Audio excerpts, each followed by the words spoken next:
Predohrávke 16. kola 5. futbalovej ligy mala FCL Devícka Nová Ves za súpera Bčko Petržalskej Iskry. Úvod stretnutia si domáci nemohli ani lepší želať. Už v prvej minúte Rišer z priameho voľného kopu prekonal Vojteka v bráne hostí.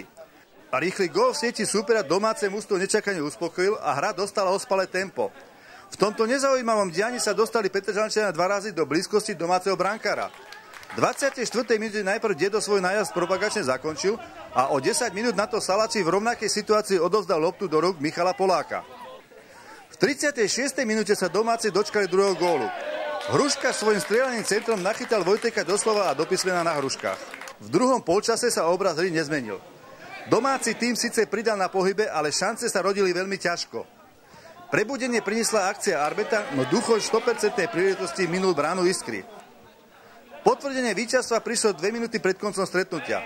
Duchoň petičkou posunul loptu Martinovi Polákovi a ten technickou strelou stanovil konečný výsledok zápasu na 3-0 v prospech Devinskej Novej Vsi. Z taktického hľadiska sme išli na to, aby sme náhodou zase nevyhoreli, jak v minulom zápase v Čunove, tak si myslím, že chlapci dodržali to, čo sme si povedali, no bohužiaľ naša najväčšia smola je, že nemáme brankára a na tom práve horíme. Bolo to trápenie mužstvo sa buduje za pochodu a taká tá hra je adekvátna tomu, že prakticky 6-7 hráčov je znovu nových základnej 11 a to cítiť hlavne na tej kombinácii a plynulosti hry. No, je to trápenie, ale 3 body sú 3 body momentálne. Nič iné k tomu nemôžem povedať. V ďalšom domácom zápase 5. futbalovej ligy hostila Devinská Nová Ves Sláviu Ekonom. Stretnutie sa začalo v svižnom tempe a útoky sa stredali na oboch stranách. V 10. minúte Pútikov center vyrazil Mesároš, lopta sa dostala k Maďarovi, ktorý predstavil všetko, čo mu stalo v ceste a dostal Devinskú Novú Ves do vedenia. Domáci tým si aj počas ďalších minút udržal naďalej miernu prevahu. Stav zápasu na 2-0 mohol upraviť Rišer za výdatnej pomoci Matúša, ktorý jeho strelu usmeril do žrde Mesárošovej brány. Druhý počas začal veľkou ofenzívou Devinskej Novej Vsi.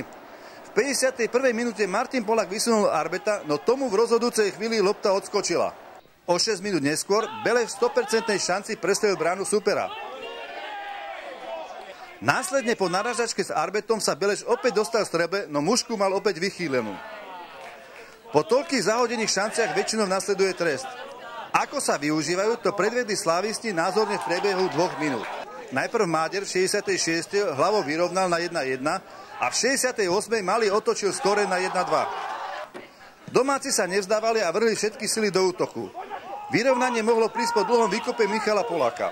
K lopte sa dostal opäť Beleš, ale jeho tretia tutovka skončila na Mesárošovi. Hostia svoje víťazstvo prikrašujú tretím gólom z hlavy Sveráka. No, chceli sme v prvom rade poďakovať súperovi za korektnú hru a nášmu mužstvu na obetavý výkon, takticky disciplinovaný. To, čo sme chceli hrať, sme hrali nakoniec. Boli sme trošku obmedzení počtom zranených hráčov, ktorí nám chýbali dnes. Ani niektorí chlapci, ktorí boli na ihrisku, tak nemohli hrať naplno. A nakoniec sme mali aj trošku šťastia a s tou disciplínou nám to prinieslo 3 body. Super mal ďaleko ako skúsenejšie mužstvo. Túto súťaž hraje dlhé roky a priemer minimálne o 5 rokov starší boli.